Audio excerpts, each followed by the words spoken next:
Morning to ആൾ. എല്ലാ കൂട്ടുകാർക്കും boson രാജീവിൻ്റെ online ക്ലാസ്സിലേക്ക് സ്വാഗതം. പ്ലസ് വണ്ണിൽ കഴിഞ്ഞ ദിവസം നമ്മളതിൻ്റെ ഇൻട്രൊഡക്ഷൻ ഭാഗമാണ് പറഞ്ഞത്. എക്കണോമിക്സും സ്റ്റാറ്റിസ്റ്റിക്സും എത്ര യൂണിറ്റുകൾ പഠിക്കാനുണ്ട് തുടങ്ങിയ ഇൻട്രൊഡക്ഷൻ പോലുള്ള കാര്യങ്ങളാണ് കഴിഞ്ഞ ദിവസം നമ്മൾ പറഞ്ഞത്. ഇനി നമ്മൾ എക്കണോമിക്സ് ഒന്നാമത്തെ യൂണിറ്റ് പഠിക്കുകയാണ്. ഒന്നാമത്തെ യൂണിറ്റിൻ്റെ പേര് Indian economy on the eve of independence എന്നാണ്. ഇന്ത്യൻ എക്കോണമി എന്ന് പറഞ്ഞാൽ എന്തിനാണ്? ഇന്ത്യൻ സമ്പദ് വ്യവസ്ഥ. On the eve of independence എന്ന് പറഞ്ഞാൽ സ്വാതന്ത്ര്യ ലബ്ധി കാലത്തെ ഇന്ത്യൻ സമ്പദ് വ്യവസ്ഥ എപ്രകാരമായിരുന്നു എന്നുള്ളതിനെ കുറിച്ചാണ്. ഇതാണ് ഫസ്റ്റ് യൂണിറ്റിൻ്റെ പേര്. സ്വാതന്ത്ര്യ ലബ്ധി കാലത്തെ ഇന്ത്യൻ സമ്പദ് വ്യവസ്ഥ, Indian economy on the eve of independence. നമുക്കറിയാം, ഇന്ത്യ 1947 വരെ ആരുടെ കയ്യിലായിരുന്നു? ബ്രിട്ടൻ്റെ കയ്യിലായിരുന്നു എന്ന് നമ്മൾ പറഞ്ഞു. അപ്പോൾ ആ ബ്രിട്ടീഷുകാർ ഇന്ത്യ ഭരിക്കുമ്പോൾ, അല്ലെങ്കിൽ ഇന്ത്യയിൽ അവർ ഭരണം നടത്തുമ്പോൾ പ്രധാനമായിട്ടും അവർക്ക് 2 പ്രധാനപ്പെട്ട ഒബ്ജക്റ്റീവ്സുകളാണുള്ളത്. അതായത് ഇന്ത്യയിൽ ബ്രിട്ടീഷുകാർ ഭരണം നടത്തുന്ന കാലഘട്ടത്തിൽ ബ്രിട്ടീഷുകാർക്ക് പ്രധാനമായിട്ടും 2 പ്രധാനപ്പെട്ട ഒബ്ജക്റ്റീവ്സുകൾ ഉണ്ടായിരുന്നു. അതിൽ ഒന്നാമത്തെ ഒബ്ജക്റ്റീവ്സ് എന്ന് പറഞ്ഞാൽ ഇന്ത്യയിൽ നിന്നും അസംസ്കൃത വസ്തുക്കൾ ബ്രിട്ടനിലേക്ക് കൊണ്ടുപോകുക, അല്ലെങ്കിൽ ഇന്ത്യയിൽ നിന്നും പ്രൈമറി പ്രോഡക്റ്റുകൾ കളക്ട് ചെയ്യുക, പ്രാഥമിക ഉൽപ്പന്നങ്ങൾ കളക്ട് ചെയ്യുക, ഇന്ത്യയിൽ നിന്ന് കളക്ട് ചെയ്യുക എന്നുള്ള ഒരു ഉദ്ദേശം. ഒന്നാമത്തെ ഉദ്ദേശം അതാണ്, collecting raw materials from India. Objectives of Britishers.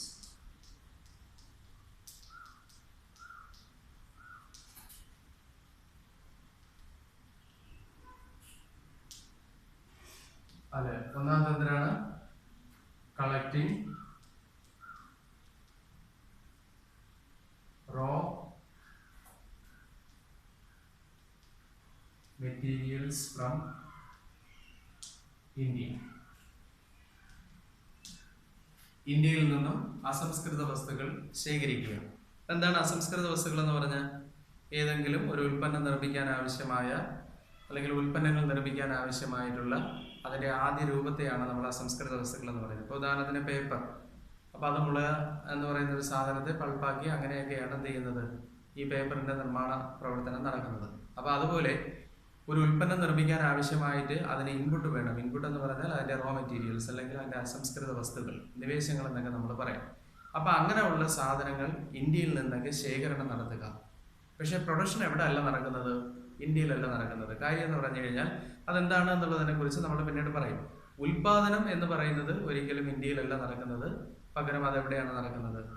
അത് അവരുടെ രാജ്യമായ ബ്രിട്ടനിലാണ് നടക്കുന്നത്. എന്തുകൊണ്ടാണ് അങ്ങനെയൊക്കെ നടക്കുന്നത് എന്നുള്ളത് നമ്മൾ പിന്നീട് പറയും. അപ്പോൾ ഒന്ന്, ഇന്ത്യയിൽ നിന്ന് അസംസ്കൃത വസ്തുക്കൾ ശേഖരണം നടത്തുക, collecting raw materials from India. ഒന്നാമത്തെ ഒബ്ജക്റ്റീവ് എന്ന് പറയുന്നത് അതാണ്. ഒബ്ജക്റ്റീവ് മീൻസ് ലക്ഷ്യം. അപ്പോൾ ബ്രിട്ടീഷുകാർക്ക് ഇന്ത്യയിൽ ഉണ്ടായിരുന്ന ലക്ഷ്യങ്ങളിലെ ഒന്നാമത്തെ ലക്ഷ്യം എന്തിനാണ്? ഇന്ത്യയിൽ നിന്നും അസംസ്കൃത വസ്തുക്കൾ ശേഖരണം നടത്തുക, അല്ലെങ്കിൽ collecting raw materials from India. Okay. ഇനി ഈ റോ മെറ്റീരിയൽസ് കളക്ട് ചെയ്യുന്നത് എന്തിനു വേണ്ടിയിട്ടാണ്? ഉൽപ്പന്നങ്ങൾ ഉണ്ടാക്കുന്നതിന് വേണ്ടിയിട്ടാണ്, അല്ലെങ്കിൽ ഉൽപ്പന്നങ്ങൾ നിർമ്മിക്കുന്നതിന് വേണ്ടിയിട്ടാണ്, പ്രോഡക്റ്റുകൾ ഉണ്ടാക്കുന്നതിന് വേണ്ടിയിട്ടാണ്. അപ്പോൾ പ്രോഡക്റ്റുകൾ ഉണ്ടാക്കി എവിടെയാണ് ഉണ്ടാക്കുന്നത്? ബ്രിട്ടനിലാണ് ഉണ്ടാക്കുന്നത്. ബ്രിട്ടനിൽ ഉണ്ടാക്കിയ ഈ പ്രോഡക്റ്റുകൾ തിരിച്ച് അവരെവിടെ കൊണ്ടുവരും? ഇന്ത്യയിൽ കൊണ്ടുവരും. ഇന്ത്യയിൽ കൊണ്ടുവന്നിട്ട് ആർക്ക് കൊടുക്കും? ഇന്ത്യയിലുള്ള ജനങ്ങൾക്ക് ഇത് കൊടുക്കും. അപ്പോൾ to convert India into the market for British manufactured goods. രണ്ടാമത്തെ ഒബ്ജക്റ്റീവ് എന്ന് പറയുന്നത് ഇതാണ്. എന്താണ്? To convert India into the market for British manufactured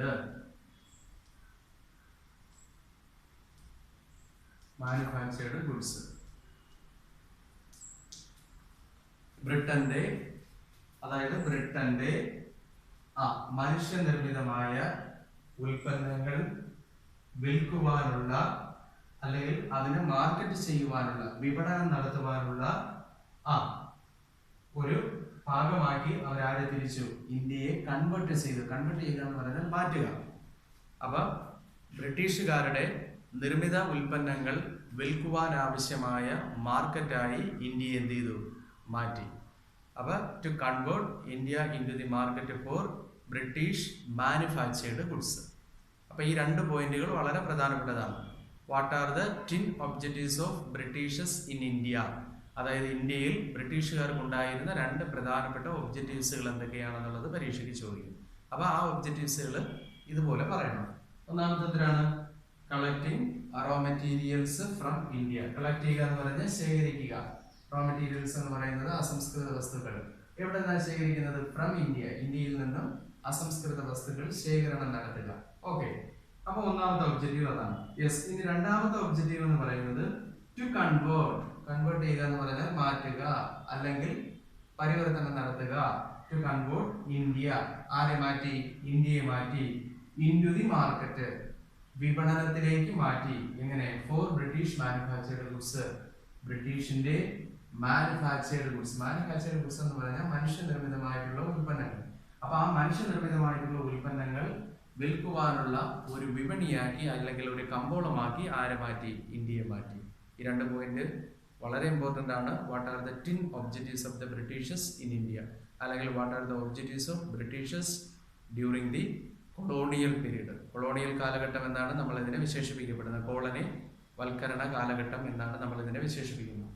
അപ്പൊ അതില് ഉള്ള രണ്ട് പ്രധാനപ്പെട്ട ഒബ്ജക്റ്റീവ്സിൽ മറന്നു പോകരുത്. To collect raw materials from India പറഞ്ഞു പഠിക്കുക. രണ്ട്, to convert India into the market for British manufactured goods. Once again, collecting raw materials from India. ഇന്ത്യയിൽ നിന്നും അസംസ്കൃത വസ്തുക്കൾ കളക്ട് ചെയ്യുക. Second one is to convert India into the market for British manufactured goods. ബ്രിട്ടന്റെ മനുഷ്യനിർമ്മിത വസ്തുക്കൾ വിൽക്കുവാനുള്ള വിപണിയായി ഇന്ത്യയെ മാറ്റുക. ഇത്രയും കാര്യങ്ങളാണ് പ്രധാനപ്പെട്ട രണ്ട് ഒബ്ജക്റ്റീവ്സുകളായിട്ട് ബ്രിട്ടീഷുകാർക്ക് ഇന്ത്യയിൽ ഉണ്ടായിരുന്നത്. ഇനി അടുത്ത് നമ്മൾ പറയുന്നത്, അപ്പോൾ ഈ ഒബ്ജക്റ്റീവ്സിൽ നിന്ന് നമ്മൾ മനസ്സിലാക്കുന്ന ഒരു കേസ് എന്ന് പറഞ്ഞാൽ, ഇന്ത്യയിൽ ബ്രിട്ടീഷുകാർ ഭരണം നടത്തുന്ന സന്ദർഭത്തിൽ അല്ലെങ്കിൽ ബ്രിട്ടീഷുകാർ ഇന്ത്യ ഭരിക്കുന്ന സന്ദർഭത്തിൽ ആ ഇന്ത്യയുടെ നേട്ടങ്ങൾക്ക് വേണ്ടിയിട്ടായിരുന്നില്ല ബ്രിട്ടീഷുകാർ പ്രവർത്തിച്ചിരുന്നത് എന്നതാണ് ഈ രണ്ട് പോയിന്റിൽ നിന്ന് നമുക്ക് മനസ്സിലാക്കാൻ പറ്റുന്നത്. അപ്പൊ ഇന്ത്യയിലുള്ള ഒരു പ്രോഗ്രസ്സും അല്ലെങ്കിൽ ഇന്ത്യ ഒരു പ്രോഗ്രസീവായ വഴിയിലേക്ക് പോകണം എന്നുള്ള ഒരു ചിന്ത ഒരിക്കലും ബ്രിട്ടീഷുകാർക്ക് ആ കാലഘട്ടങ്ങളിൽ ഉണ്ടായിരുന്നില്ല. പകരം കോളനിയാക്കി ഇന്ത്യയെ വെച്ചുകൊണ്ടിരുന്ന സമയത്ത് ഇന്ത്യയിൽ നിന്ന് പരമാവധി വിഭവശേഷികളൊക്കെ കൊണ്ടുപോയി ഉൽപാദനം നടത്തി തിരിച്ചു കൊണ്ടുവന്ന് ഇവിടെ തന്നെ വിറ്റ് പൈസ ഉണ്ടാക്കുക എന്ന് പറയുന്ന ഉദ്ദേശമല്ലാതെ മറ്റൊരു കാര്യങ്ങളും ബ്രിട്ടീഷുകാർക്ക് ഉണ്ടായിരുന്നില്ല എന്നുള്ളതാണ് ഈ പോയിന്റ് ഇത് നമുക്ക് വ്യക്തമാവുന്നത്. അപ്പൊ നമുക്ക് അടുത്ത് പറയുന്നത് അതിനെ തുടർന്നുള്ള കാര്യങ്ങളാണ്. അതായത് ഇന്ത്യയുടെ നാഷണൽ ഇൻകത്തിലോ പെർ ക്യാപിറ്റ ഇൻകത്തിലോ ഒന്നും ബ്രിട്ടീഷുകാർ ശ്രദ്ധിച്ചിരുന്നില്ല. The Britishers never calculate India's national income and per capita income. അപ്പൊ ഈ രണ്ട് ഒബ്ജക്റ്റീവ്സ് കഴിഞ്ഞിട്ട് പറയാനുള്ള കാര്യങ്ങളാണ്. അപ്പൊ എന്തിനാണ്? The Britishers never calculate India's national income. National income എന്താണ്? നാഷണൽ ഇൻകത്തിന്റെ മലയാളം ദേശീയ വരുമാനം. National income and per capita income. പ്രതിശീർഷ വരുമാനം. പെർ ക്യാപിറ്റ ഇൻകം എന്ന് പറഞ്ഞാൽ പ്രതിശീർഷ വരുമാനം. ദേശീയ വരുമാനം എന്ന് പറയുന്നത് ഒരു രാജ്യത്തിന്റെ മൊത്തം വരുമാനത്തെ പറയുന്ന പേരാണ് ദേശീയ വരുമാനം എന്ന് പറയുന്നത്. ഒരു രാജ്യത്തിന്റെ മൊത്തം വരുമാനം അത് ദേശീയ വരുമാനം. എന്നാൽ ഒരു രാജ്യത്തെ മൊത്തം വരുമാനത്തെ അല്ലെങ്കിൽ മൊത്തം ദേശീയ വരുമാനത്തെ ആ രാജ്യത്തെ ജനങ്ങളുടെ എണ്ണം കൊണ്ട് ഭാഗിച്ചാൽ കിട്ടുന്നതാണ് പെർ ക്യാപിറ്റ ഇൻകം എന്ന് പറയുന്നത്. ഓക്കെ, എങ്ങനെയാണ് പെർ ക്യാപിറ്റ ഇൻകം കിട്ടുന്നത്? രാജ്യത്തിന്റെ മൊത്തം ദേശീയ വരുമാനത്തെ ആ രാജ്യത്തെ അംഗങ്ങളുടെ എണ്ണം കൊണ്ട് ഭാഗിക്കുക. അപ്പൊ നമുക്ക് എന്ത് കിട്ടും? പെർ ക്യാപിറ്റ ഇൻകം കിട്ടും. അപ്പൊ പ്രതിശീർഷ വരുമാനം എന്നാണ് നമ്മൾ അതിന്റെ മലയാളത്തിൽ പറയുന്നത്. അപ്പൊ ദേശീയ വരുമാനം എന്ന് പറഞ്ഞാൽ ഒരു രാജ്യത്തിന്റെ മൊത്തം ദേശീയ വരുമാനം, നാഷണൽ ഇൻകം എന്ന് പറഞ്ഞാൽ ഒരു രാജ്യത്ത് മൊത്തം ഉൽപ്പാദിപ്പിക്കപ്പെടുന്ന വരുമാനത്തെയാണ് ദേശീയ വരുമാനം എന്ന് പറയുന്നത്. അപ്പൊ ദേശീയ വരുമാനവും പ്രതിശീർഷ വരുമാനവും ഒക്കെ ഒരു രാജ്യത്തിന്റെ പ്രോഗ്രസിനെ അല്ലെങ്കിൽ ഗ്രോത്തിനെ സൂചിപ്പിക്കുന്ന കാര്യങ്ങളാണ്. അപ്പൊ ഇങ്ങനെയുള്ള കാര്യങ്ങളിലൊന്നും ബ്രിട്ടീഷുകാർ എന്ത് ചെയ്തിരുന്നില്ല? ഒരു ശ്രദ്ധ കൊടുത്തിരുന്നില്ല. അപ്പൊ the Britishers never calculate India's national income and per capita income. Point നമുക്ക് എങ്ങനെ പറയാം? The Britishers never calculate India's national income and per capita income. Never calculate എന്ന് പറഞ്ഞാൽ ഒരിക്കലും അവർ കണക്ക് കൂട്ടാൻ തയ്യാറായിരുന്നില്ല. എന്തൊക്കെ? ഇന്ത്യയുടെ ദേശീയ വരുമാനവും പ്രതിശീർഷ വരുമാനവും ബ്രിട്ടീഷുകാർ കണക്കാക്കാൻ തയ്യാറായിരുന്നില്ല. പക്ഷെ അങ്ങനെ ഒരു സാഹചര്യം ഉണ്ടായപ്പോൾ ബ്രിട്ടീഷുകാർ അതിന് തയ്യാറായപ്പോഴത്തേക്ക് some notable Indian economist who calculate India's national income and per capita income. Indian സാമ്പത്തിക ശാസ്ത്രകാരന്മാരായിരുന്ന കുറച്ചധികം ആൾക്കാർ, നോട്ടബിൾ എക്കോണമിസ്റ്റ് എന്ന് പറഞ്ഞാൽ വളരെ ശ്രദ്ധേയമായിട്ടുള്ള സാമ്പത്തിക ശാസ്ത്രകാരന്മാര് ഇന്ത്യയുടെ ദേശീയ വരുമാനവും പ്രതിശീർഷ വരുമാനവും ഒക്കെ കണക്കാക്കാൻ ഉള്ള ശ്രമങ്ങൾ നടത്തി. Some of the Indian economist who calculate India's national income and per capita income. അവരുടെ പേരുകൾ എന്തൊക്കെയാണെന്നുള്ളതാണ് നമുക്ക് പഠിച്ചു വയ്ക്കേണ്ടത്. ഓക്കെ, ഒന്നാമത്തെ ആളിന്റെ പേര് ദാദാഭായ് നവറോജി.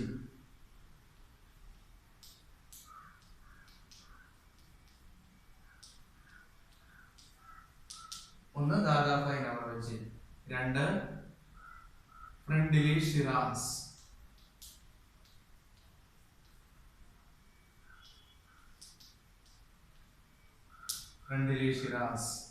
അടുത്തത് വില്യം ഡിഗ്ബൈ,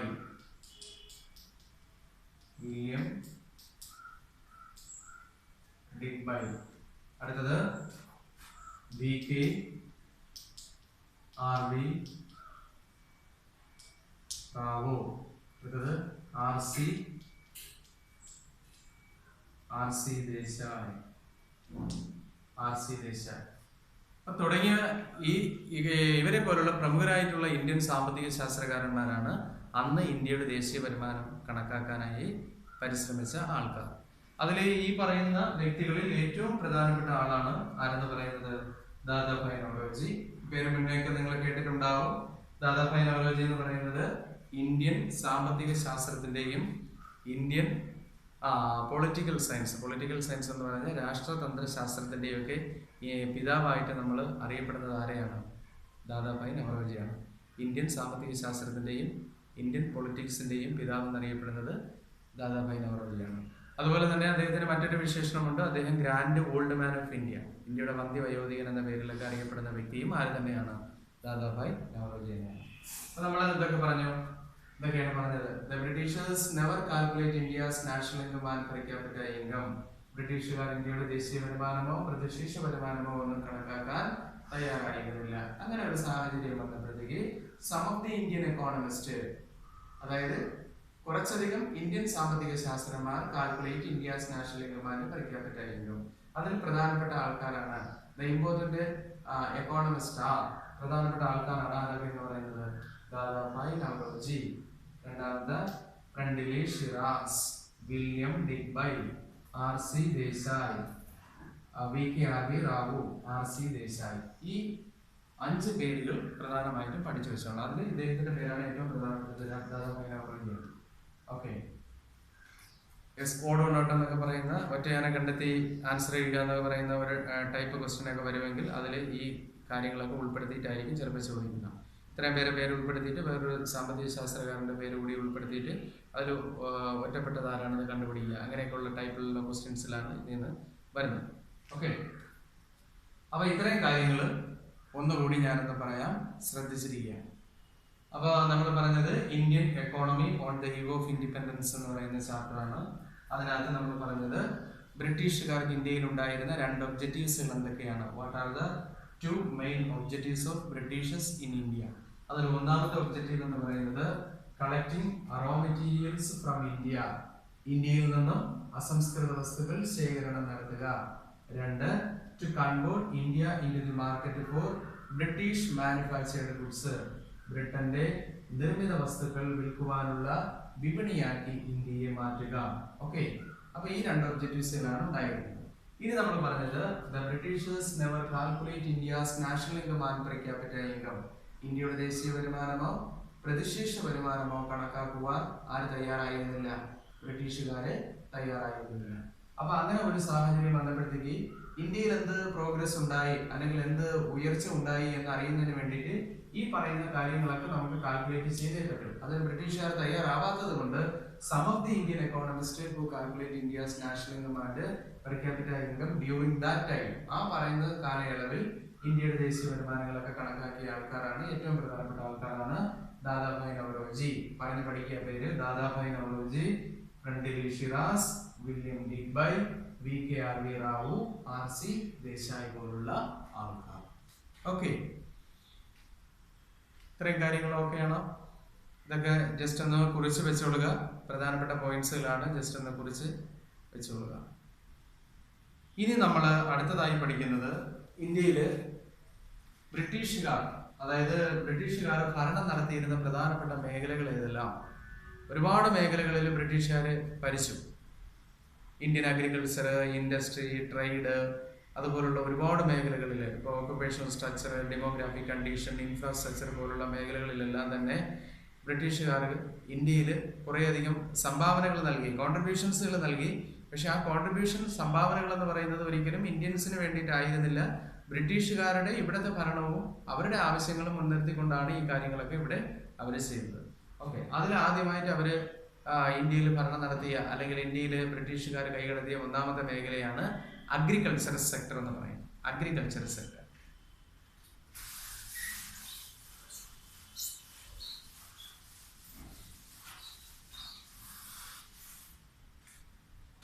agriculture sector.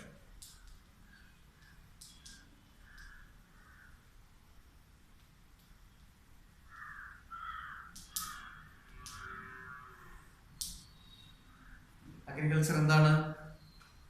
അഗ്രികൾച്ചർ എന്ന് പറയുന്നത് കാർഷിക മേഖല.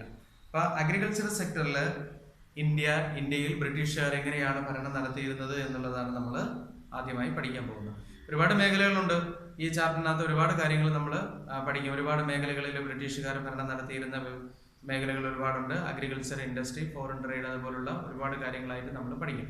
അതിൽ ഏറ്റവും ഒന്നാമത്തെ പോയിന്റാണ് നമുക്ക് പഠിക്കാനുള്ള അഗ്രികൾച്ചർ സെക്ടർ എന്ന് പറയുന്നത്. ഓക്കെ, അപ്പൊ അഗ്രികൾച്ചർ സെക്ടറിനകത്ത് എന്തൊക്കെ കാര്യങ്ങളാണ് ഉൾപ്പെട്ടിട്ടുള്ളത് എന്നുള്ളത് നോക്കണം. അപ്പൊ നമുക്കറിയാം, ഇന്ത്യ എന്ന് പറയുന്നത് പ്രധാനമായിട്ടും ഏത് മേഖലയെ ഏറ്റവും കൂടുതൽ ആശ്രയിക്കുന്ന രാജ്യമാണ്? അഗ്രികൾച്ചർ സെക്ടറിനെ ഏറ്റവും കൂടുതൽ ആശ്രയിക്കുന്ന ഒരു മേഖലയാണ് നമ്മുടെ ഇന്ത്യ എന്ന് പറയുന്നത്. അപ്പൊ ജനങ്ങൾ നേരിട്ടും അല്ലാതെയൊക്കെ തന്നെ നമ്മുടെ ഇന്ത്യൻ അഗ്രികൾച്ചർ, അല്ലെങ്കിൽ ഇന്ത്യയുടെ അഗ്രികൾച്ചർ സെക്ടറിൽ ജനങ്ങൾ പണിയെടുക്കുന്ന ആൾക്കാരാണ്. അപ്പൊ നമുക്ക് പറയാം, India is predominantly an agrarian economy.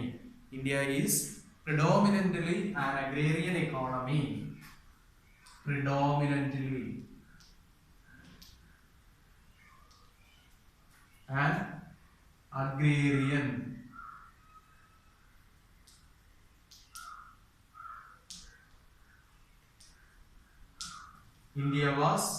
India is predominantly an agrarian economy. അപ്പൊ ഇന്ത്യ എന്ന് പറയുന്നത് എങ്ങനെയുള്ളതാണ്? predominantly an agrarian economy during the British rule. അപ്പൊ ബ്രിട്ടീഷ് കാലഘട്ടത്തിൽ ഇന്ത്യ എന്ന് പറയുന്നത് പൂർണ്ണമായിട്ടും, predominantly എന്ന് പറഞ്ഞാൽ അതിന്റെ ഏറിയ ഭാഗവും ഏത് മേഖലയ്ക്ക് പേര് കേട്ടതാണ്? അഗ്രികൾച്ചറൽ സെക്ടറാണ്. അപ്പം നമ്മുടെ ദേശീയ വരുമാനം, അതായത് ഒരു രാജ്യത്തിന്റെ വളർച്ചയെ സൂചിപ്പിക്കുന്ന ദേശീയ വരുമാനം എന്നൊക്കെ നമ്മൾ നേരത്തെ പറഞ്ഞു. അപ്പൊ നമ്മുടെ രാജ്യത്തിന്റെ ദേശീയ വരുമാനം സംഭാവന ചെയ്യുന്നതിൽ, അല്ലെങ്കിൽ കോൺട്രിബ്യൂട്ട് ചെയ്യുന്നതിൽ നല്ലൊരു ഭാഗവും ഏത് മേഖലയ്ക്കാണ് ആ കാലഘട്ടത്തിൽ പ്രാധാന്യം ഉണ്ടായിരുന്നത്? അഗ്രികൾച്ചറൽ സെക്ടറാണ്. അപ്പൊ കൂടുതൽ ആൾക്കാരും ഏത് മേഖലയെ തന്നെ ആശ്രയിച്ചിരിക്കുന്നു? അവരുടെ ഉപജീവന മാർഗമായിട്ട് അഗ്രികൾച്ചറിനെ തന്നെ ആശ്രയിച്ചിരിക്കുന്നു. അപ്പോൾ നമുക്ക് പറയാം, about 85% of the peoples who depends upon agriculture directly or indirectly. എത്ര ശതമാനം ആൾക്കാരാണ്? 85% ആൾക്കാർ depends upon agriculture directly or indirectly for their livelihood. അപ്പൊ എന്താണ്? അവരുടെ ജീവിത മാർഗമായിട്ട് 85%. അപ്പൊ നമുക്കറിയാം, വെറും 15% മാത്രമേ മറ്റു മേഖലയെ ആശ്രയിച്ചിരുന്നുള്ളൂ എന്നുള്ളതാണ് അതിൽ നിന്ന് മനസ്സിലാക്കാനുള്ളത്. അപ്പൊ ഏകദേശം ഇന്ത്യയിൽ 85% ജനങ്ങളും, അതായത് ഓൾമോസ്റ്റ് നല്ലൊരു ഭാഗം ജനങ്ങളും ഏത് മേഖലയാണ് ആശ്രയിച്ചിരുന്നത്? അഗ്രികൾച്ചറൽ സെക്ടറിനെ, അല്ലെങ്കിൽ കാർഷിക മേഖലയാണ് ആശ്രയിച്ചിരുന്നത്. അപ്പൊ ആ പോയിന്റ് നമുക്ക് എങ്ങനെ പറയാം? 85% of agriculture 85% of the peoples depends upon, ആരെ ഡിപ്പെൻഡ് ചെയ്തു? ഡിപ്പെൻഡ് ചെയ്യുക എന്ന് പറഞ്ഞാൽ ആശ്രയിക്കുക. Depends upon agriculture directly or indirectly for their livelihood. അപ്പൊ നേരിട്ടോ അല്ലാതെയോ ഉള്ള ലിവ്ലിഹുഡ് മീൻസ് ജീവിത മാർഗമായിട്ട് അവർ ആശ്രയിച്ചിരുന്നത് ഏത് മേഖലയാണ്? അഗ്രികൾച്ചർ സെക്ടറിനെയാണ്. അപ്പൊ എന്തൊക്കെയാണ് പറഞ്ഞ പോയിന്റ്? ഒന്നാമത്തെ point, India predominantly an agrarian economy during British rule. British കാലഘട്ടത്തില് ഇന്ത്യൻ സമ്പദ് വ്യവസ്ഥ പൂർണ്ണമായും അഗ്രേറിയൻ എക്കോണമി, കാർഷിക മേഖലയാണ് ആശ്രയിച്ചു കൊണ്ടിരുന്നത്. ഒന്നാമത്തെ പോയിന്റ് അതാണ്. അടുത്ത രണ്ടാമത് നമ്മൾ എന്താ പറഞ്ഞത്? 85% of the peoples depends upon ഏത് മേഖലയെ ഡിപ്പെൻഡ് ചെയ്തു? Agriculture sector. എങ്ങനെയൊക്കെ?